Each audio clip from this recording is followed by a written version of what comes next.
Hello. तो tenth science में आज मेरा कौन सा लेक्चर है? टेंथ। ठीक है। और जो मैंने पिछले लेक्चर पढ़ा दिए उनको आप रिवाइज करेंगे तो ज़्यादा सही रहेगा, और जो भी ना समझ में आए तो आप कमेंट करके पूछ सकते हैं। ओके। जैसा कि मेरे बायोलॉजी चैनल का है, यूट्यूब पे चैनल का नाम है बायोलॉजी मेंटर, नए स्टूडेंट सब्सक्राइब कर लेंगे। ओके। फर्स्ट चैप्टर तो मैं चला रहा था। ओके। इसका नाम था केमिकल रिएक्शंस एंड इक्वेशंस, रासायनिक अभिक्रियाएं एवं समीकरण। तो इसमें मैंने 6 रिएक्शंस अब तक कंप्लीट कर ली थी। तो 6 रिएक्शंस में मैंने क्या पढ़ी थी? 6 रिएक्शन मेरी थी वियोजन अभिक्रियाएं। उनको क्या बोला था मैंने? Dissociation reactions. ओके। तो इसमें हम लोग आते हैं अब 7th रिएक्शन इसी सीरीज में पढ़ने जा रहे हैं। 7th रिएक्शन है द्विस्थापन, या इसको बोलते हैं उभय अपघटन, उभय अपघटन अभिक्रियाएं।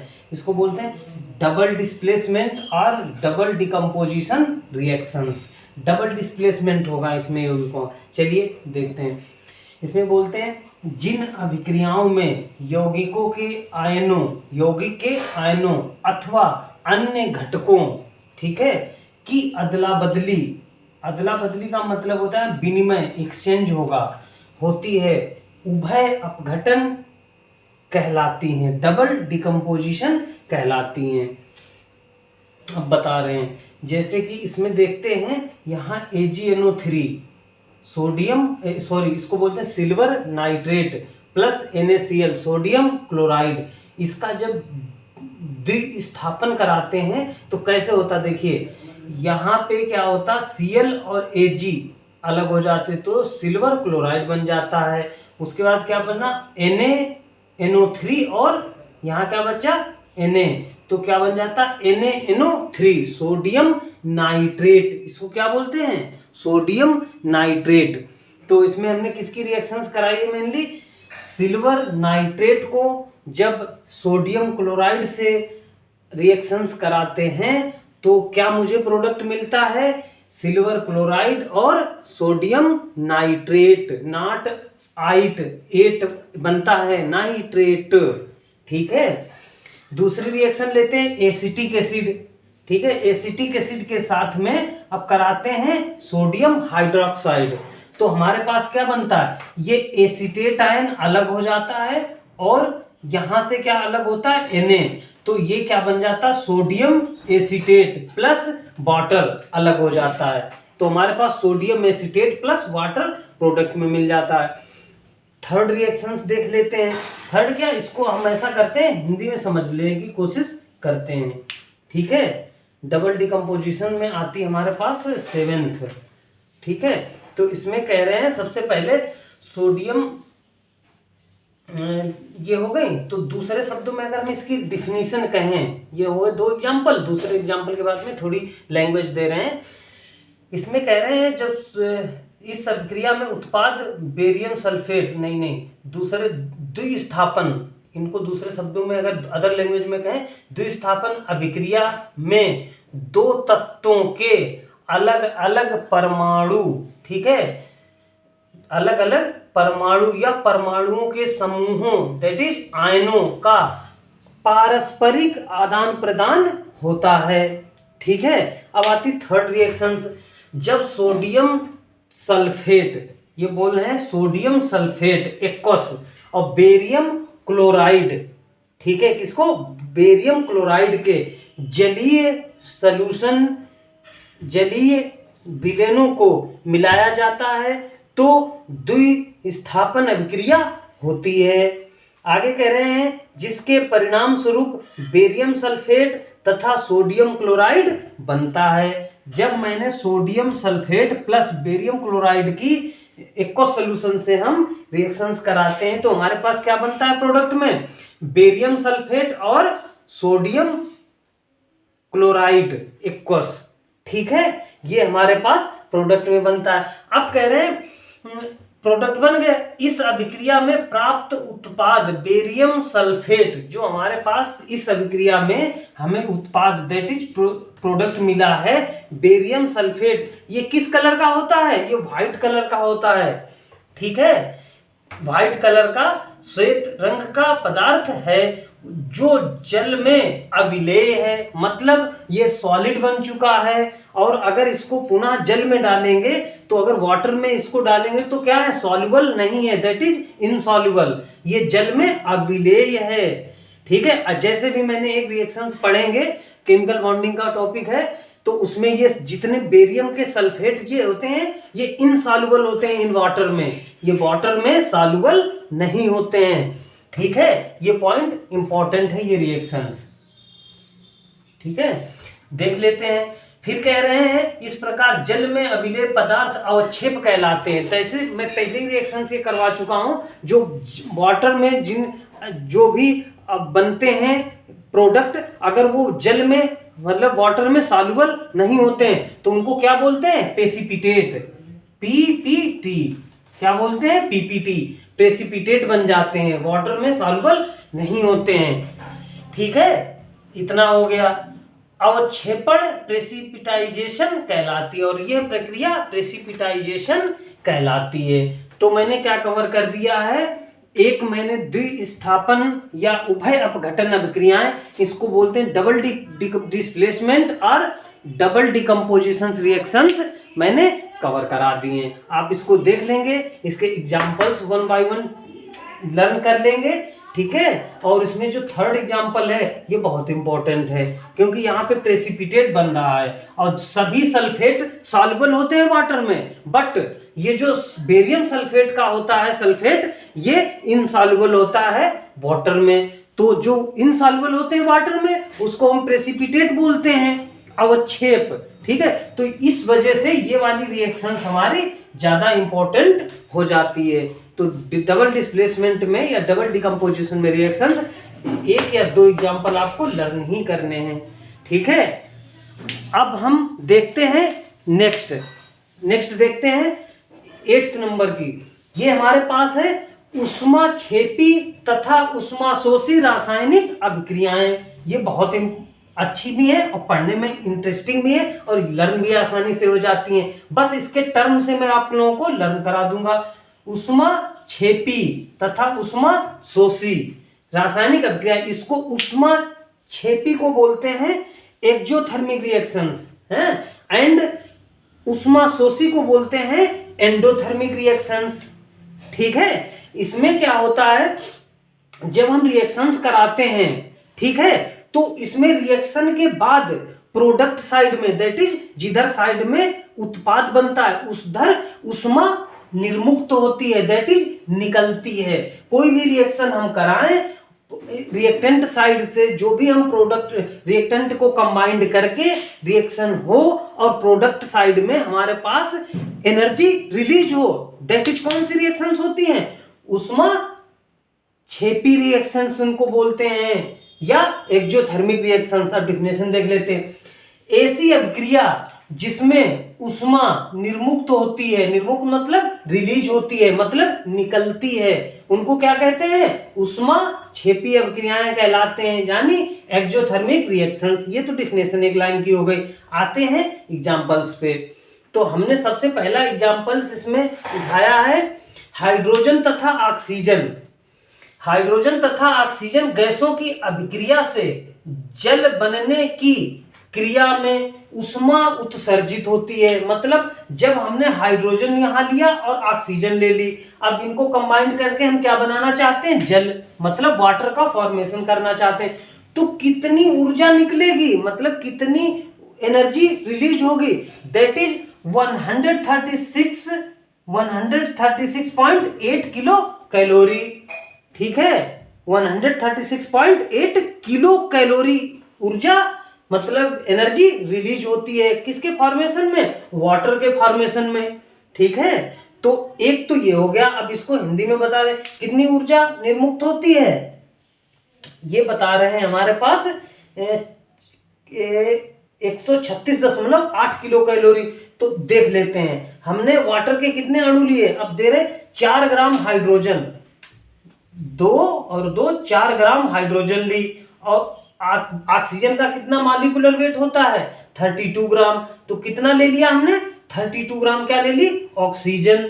अब बोल रहे हैं ऑक्सीजन की अभिक्रिया से, इतनी अभिक्रिया से 36 ग्राम जल बनता है। जल का कितना मॉलिक्यूलर वेट होता है? 18। देखो ऑक्सीजन का 16 और प्लस 2 कर दो, 1 इंटू 2, हाइड्रोजन का 1 होता है, ये 2, 16 प्लस 2 18, 18 इंटू 2 36, मतलब 18 दूनी 36। तो यहाँ पे 18 इंटू 2 36 ग्राम। कितना जल बन गया हमारे पास? 2 मोल वाटर बोलेंगे यहाँ पे, या 36 ग्राम जल बनता है। इस अभिक्रिया की मानक अवस्था that is standard condition 25 centigrade temperature लेते हैं और 1 एटीएम प्रेशर लेते हैं, 1 वायुमंडलीय दाब प्रेशर पे कराते हैं। तो हमारे पास ऊर्जा का उत्सर्जन कितना होता है? 136.8 किलो कैलोरी। इतना समझ में आ गया? ये अच्छी रिएक्शंस थी एक। उसके बाद में हम क्या देखते हैं, तो इतना हो गया ना। तो मैंने ये बता दी हाइड्रोजन, और कितने ग्राम हाइड्रोजन? 4 ग्राम हाइड्रोजन से 32 ग्राम ऑक्सीजन जब कंबाइंड करती है तो हमारे पास 36 ग्राम वाटर बनता है। कितनी एनर्जी रिलीज होती है?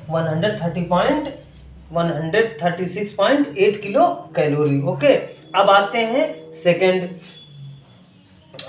में कह रहे हैं ग्रेफाइड कार्बन का एक रूप होता है। ये कार्बन है ग्रेफाइड, जो कि कार्बन का एक रूप होता है। ऑक्सीजन के साथ में इसकी रिएक्शंस कराते हैं। वायु में रिएक्शन के जलाने पे, बर्निंग करा रहे हैं ना, कराने पे ये कह रहे हैं अभिक्रिया में क्या बनता है हमारे पास? CO2 carbon dioxide. ठीक है, अब कितनी ऊर्जा निर्मित होती है ये भी देख लेते हैं। इसमें कार्बन डाइऑक्साइड बनता है और हमारे पास कितनी ऊर्जा निर्मुक्त होती है? That is 94 kilo calorie. हमारे पास 94 किलो कैलोरी ऊर्जा निर्मुक्त होती है। सेकेंड रिएक्शंस हो गई। अब हम बात करते हैं थर्ड रिएक्शंस की। थर्ड रिएक्शंस में हमने क्या किया है? प्राकृतिक गैस जिसको बोल रहे हैं मेथेन। ठीक है, प्राकृतिक गैस है मेरे पास, उसको ऑक्सीजन मुख्य अवयव मेथेन होता है। इसका दहन भी ऊष्माक्षेपी रासायनिक अभिक्रिया है। तो इसमें क्या करते हैं? दहन करते हैं। ट्वाइस O2 ले लिया। ठीक है, अब क्या बन गया? इसमें कार्बन डाइऑक्साइड बनती है और जल बनता है। ठीक है, जल नहीं कहेंगे, 2H2O, ये गैसियस फॉर्म में होता है। ठीक है, और इसमें ऊर्जा भी निर्मुक्त होती है। तो हमारे पास उदाहरण ऊष्माक्षेपी के कितने हो जाए? एक्सोथर्मिक रिएक्शंस के मैंने 3 एग्जांपल्स बताएं। एक हाइड्रोजन कंबाइंड होता है ऑक्सीजन के साथ, दूसरा कार्बन ग्रेफाइट की जो फॉर्म होती है ऑक्सीजन का कंबाइंड करके CO2 बनाती है। उसके बाद में प्राकृतिक गैस मेन कंपोनेंट जो होता है, मुख्य component methane plus oxygen combine करके कार्बन डाइऑक्साइड बनाते हैं। और जो 2H2O बनता है यहाँ पे ये गैसियस फॉर्म में होता है। ठीक है, और ऊर्जा रिलीज होती है। अब आते हैं हम एक्सोथर्मिक रिएक्शंस देख ली, ऊष्माक्षेपी। अब आते हैं ऊष्माशोषी रासायनिक अभिक्रियाएं। इसकी हेडिंग अगर चाहें आप तो हेडिंग यहाँ पे डाल सकते हैं। ठीक है, यहाँ पे हेडिंग कर सकते हैं डिफरेंशिएट, मैं बता रहा हूँ इसे। ऐसी अभिक्रियाएं, मतलब ऐसी अभिक्रियाएं जिनमें ऊष्मा अवशोषित होती है उनको क्या बोलते हैं? ऊष्माशोषी अभिक्रियाएं एंडोथर्मिक रिएक्शंस कहलाती हैं। That is all. एंड अब हम देखते हैं इसके एग्जांपल्स क्या क्या हैं। पहला एग्जांपल, नाइट्रोजन तथा ऑक्सीजन गैसों की अभिक्रिया से नाइट्रिक ऑक्साइड, NO जो है इसको क्या बोलते हैं? Nitric oxide. ठीक है, नाइट्रोजन गैस और ऑक्सीजन गैस में जब 42 किलो कैलोरी ऊर्जा देते हैं, रिएक्शंस को कराने के लिए ऊर्जा देनी पड़ती है। कितनी? 42 किलो कैलोरी, 42 किलो कैलोरी। तो क्या बनता है हमारे पास? 2 मोल गैसियस नाइट्रिक ऑक्साइड के बन जाते हैं। तो यहाँ पे क्या हो रहा है? मेरे को एक्चुअली में ऊर्जा देनी पड़ रही है। अब दूसरे शब्दों में देखते हैं, गैस बनने की क्रिया में अवशोषित 28 ग्राम नाइट्रोजन, ठीक, तथा 32 ग्राम ऑक्सीजन। यहाँ पे 28 ग्राम नाइट्रोजन 32 ग्राम ऑक्सीजन से अभिक्रिया करके 60 ग्राम नाइट्रिक एसिड, ठीक है, इसका होता है 30 और इंटू 2 तो हो गया 60 ग्राम नाइट्रिक ऑक्साइड गैस बनती है। इस अभिक्रिया की मानक अवस्था अगर देखी जाए, मतलब स्टैंडर्ड कंडीशंस क्या लेते हैं। अगर स्टैंडर्ड कंडीशन आपको कोई नहीं बता रहा तो आप लोग क्या मानेंगे, 25 डिग्री रूम टेम्परेचर लेते हैं, 25 डिग्री सेंटीग्रेड टेम्परेचर तथा 1 atm प्रेशर, ठीक है, और 42 किलो कैलोरी उष्मा अवशोषित होती है। अतः यह एक उष्मा शोषी अभिक्रिया है। इसको हमें रिएक्शंस को कराने के लिए कितनी उष्मा की आवश्यकता पड़ती है, हमें 42 किलो कैलोरी उष्मा देनी पड़ती है। क्लियर हो गया। अब आगे देखते हैं PCl5।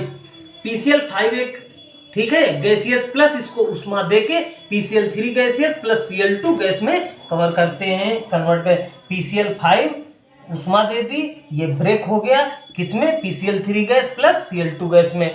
अब इसको देख लेते हैं। फास्फोरस पेंटाक्लोराइड, फास्फोरस पेंटाक्लोराइड का उष्मीय वियोजन एक उष्माशोषी अभिक्रिया है। अगर लैंग्वेज लिखना चाहें तो लिख सकते हैं, फास्फोरस पेंटाक्लोराइड का वियोजन एक उष्मीय वियोजन उष्माक्षेपी अभिक्रिया है। ठीक है, किसमें टूट रहा है, PCl3 प्लस Cl2 में। अब एक एग्जाम्पल और लास्ट ले लेते हैं, ठीक है, जल वाष्प तथा कार्बन की अभिक्रिया से। यहाँ पे जल की वाष्प ले ली, मतलब जो वाटर लिया गैसियस फॉर्म वाला है, जल वाष्प ले लिया और उसकी किससे अभिक्रिया कराते हैं, कार्बन सॉलिड से। जब कार्बन सॉलिड से अभिक्रिया कराते हैं जल वाष्प की, तो इसको कितनी ऊर्जा देनी पड़ती है, 131.4 किलो जूल, नॉट कैलोरी, यहाँ पे जूल में देनी पड़ती, 131.4 किलो जूल उष्मा दे देते हैं। तो हमारे पास क्या बनता है, carbon monoxide gas plus H2 gas. ठीक है, क्लियर हुआ इतना। अब देखते हैं ये अभिक्रिया में हमें उष्मा देनी पड़ रही है, तो हम इनको क्या बोलेंगे, उष्मा शोषी, क्योंकि ये उष्मा शोषित कर रही है रिएक्शन में, इसलिए इनको एंडोथर्मिक या उष्मा शोषी अभिक्रिया कहेंगे। और उष्मा छेपी अभिक्रिया उन्हें बोल रहे थे जो एक्सोथर्मिक थी, जिनमें एनर्जी रिलीज हो रही थी रिएक्शन के बाद में, जैसे कि ये हमने जो भी थी ऐसी अभिक्रियाएं जिनमें उष्मा निर्मुक्त होती थी, निकलती थी। जैसे ये देख लो, जब हाइड्रोजन गैस का ऑक्सीजन के साथ कॉम्बिनेशन होने पे रिएक्शन कराई थी तो हमारे पास क्या हुआ था, ट्वाइस वाटर लिक्विड बन गया था, प्लस ये उष्मा निकल रही थी, रिलीज हो रही थी। तो इतना आप लोगों को क्लियर हुआ ना। तो मैंने आज कवर करा दी है रिएक्शंस। अब हमारे पास एक रिएक्शंस और बचती है, दैट इज लास्ट रिएक्शंस है, उसका नाम है उपचयन एवं अपचयन अभिक्रियाएं।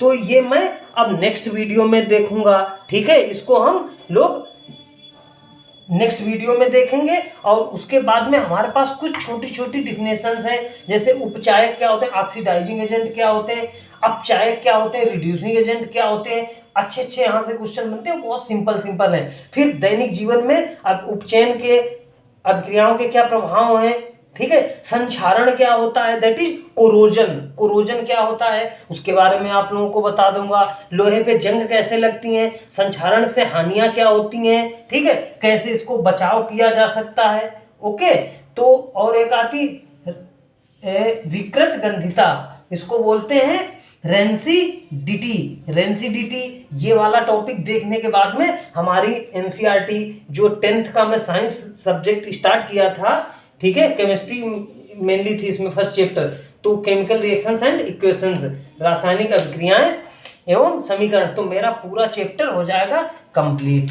ठीक है स्टूडेंट, तो लास्ट टॉपिक बचा है, इसका नेक्स्ट वीडियो में हम लोग पूरा केमिस्ट्री कंप्लीट कर लेंगे फर्स्ट चैप्टर। ठीक है, अच्छे से वीडियो देखेंगे।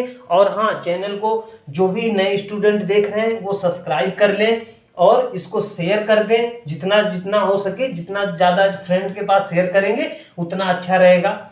ओके, और इसमें क्या करेंगे, बेल आइकन जरूर प्रेस करेंगे, ताकि जब भी मैं वीडियो अपलोड करूं तो आप लोगों के पास नोटिफिकेशन पहुंच जाए। ओके, तो फिर मिलते हैं नेक्स्ट वीडियो में, तब तक पढ़ते रहिए।